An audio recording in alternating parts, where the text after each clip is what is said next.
A grand jury in Fulton County, Georgia, indicted former President Donald Trump on racketeering, conspiracy, and other charges on Monday, the outcome of District Attorney Fani Willis' more than 2 years investigation into potential election interference in that state. Another 18 people, including former Trump lawyer Rudy Giuliani and former White House Chief of Staff Mark Meadows, must watch. Happen Just Now. Enjoy hearing your thoughts. Please leave comments. Thanks. Thank you for joining us. I'm here with the prosecutors and investigators who have worked diligently on the investigation of criminal attempts to interfere in the administration of Georgia's 2020 presidential election. Today, based on information developed by that investigation, a Fulton County grand jury returned a true bill of indictment, charging 19 individuals with violations of Georgia law arising from a criminal conspiracy to overturn the results of the 2020 presidential election in this state. The indictment includes 41 felony counts and is 97 pages long. Please remember that everyone charged in this bill of indictment is presumed innocent.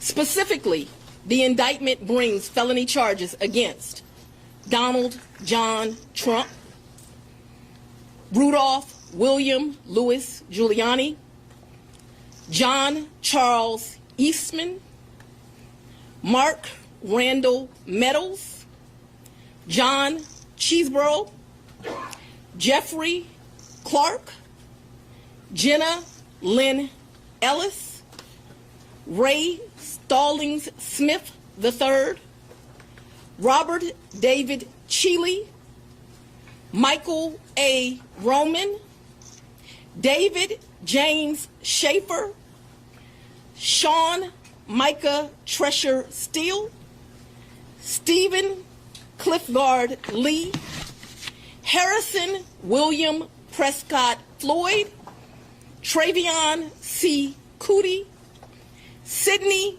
Catherine Powell, Kathleen Austin Latham, Scott Graham Hall, and Misty Hampton, also known as Emily Misty Hayes.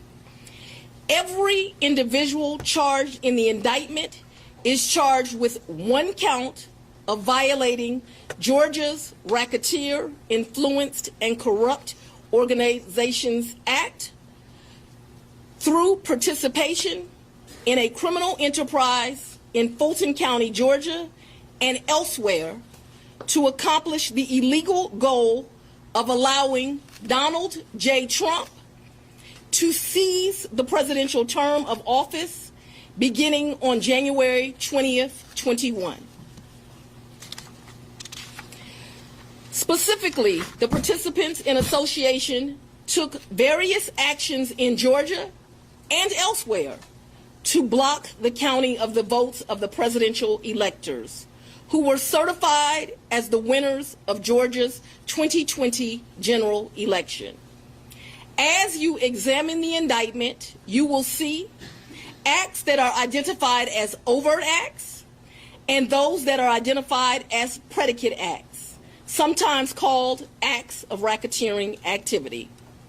Overt acts are not necessarily crimes under Georgia law in isolation, but are alleged to be acts taken in furtherance of the conspiracy.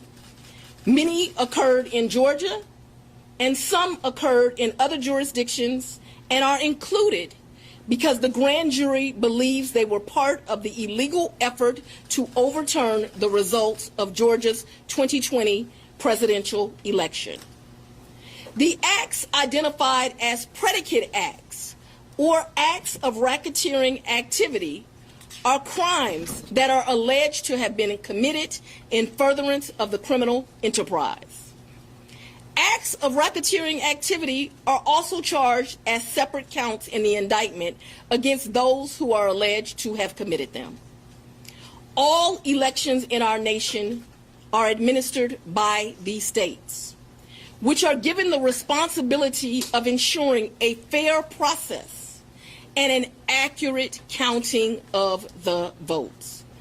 That includes elections for presidential electors, Congress, state officials, and local offices. The state's role in this process is essential to the functioning of our democracy. Georgia, like every state, has laws that allow those who believe that results of an election are wrong, whether because of intentional wrongdoing or unintentional error, to challenge those results in our state courts.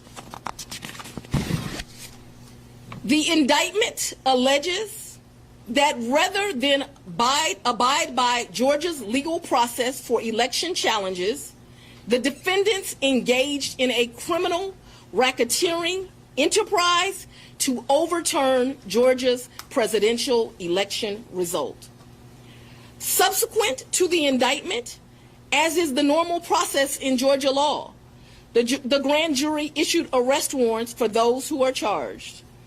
I am giving the defendants the opportunity to voluntarily surrender no later than noon on Friday, the 25th day of August, 2023.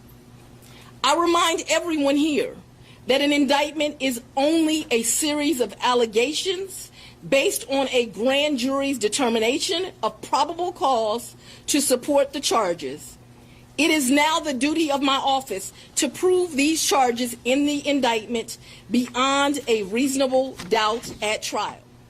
I would like to take a moment to thank the Superior Court Clerk, Shay Alexander, and her staff for staying late and making sure that this indictment was processed. I would also like to thank the men and women of Sheriff Labatt's office for keeping the courthouse open, but most importantly for keeping us safe over the weeks and months that have led up to this indictment, and for what I know they will continue to do to keep us safe. We also want to thank the Atlanta Police Department and other law enforcement partners who have worked with the sheriff to keep us safe. I will now take a very limited number of questions prior to going to sleep. I'll go first. Madam District Attorney. If you don't mind, Samantha 11 alive. Quick question. Can you clarify in Georgia the mandatory minimum when it comes to RICO charges, whether it's servable by probation or how that might play out? The RICO charges has time that you have to serve, so it is not a probated sentence. Madam District Attorney, what's the timetable for the trial? What is the timetable for the trial? Yes. As you know, in this jurisdiction, trials are set by the judges, and so it will be the judge that sets the date of the trial. This office will be submitting a proposed scheduling order within this week. However, that will totally be at the discretion of the judge. And you want to be the fourth person, the fourth jurisdiction now to indict on the trial. Do you need to be the fourth one to try him, or could you move it up? Do you want to be the first to try him?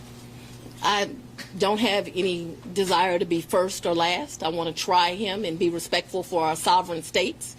We do want to move this case along, and so we will be asking for a proposed order that occurs a trial date within the next 6 months. Madam District Attorney, there was earlier today there was a fictitious document according to the Fulton County Clerk's Office that was circulated online with charges against former President Donald Trump. That fictitious document matched exactly the charges that we now see in this indictment. Can you tell us more about that document leak? Because now you have the former president's lawyers who are saying this is emblematic of a serious problem with your office. No, I can't tell you anything about what you refer to. What I can tell you is that we had a grand jury here in Fulton County. They deliberated till almost 8 o'clock, if not right after 8 o'clock. An indictment was returned. It was true billed, and you now have an indictment. I am not an expert on clerks' duties or even administrative duties. I wouldn't know how to work that system, and so I'm not going to speculate.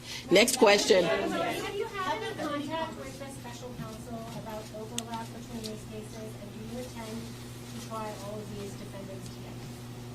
Do I intend to try the 19 defendants in this indictment together?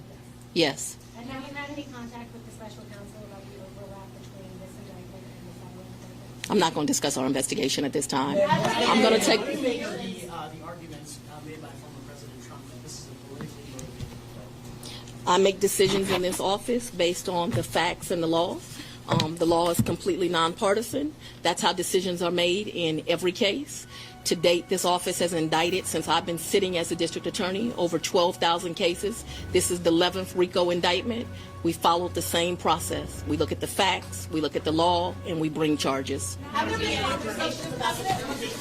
Thanks for watching. Subscribe to Happen Just Now for more content about accountability of all public officials and policy and procedures.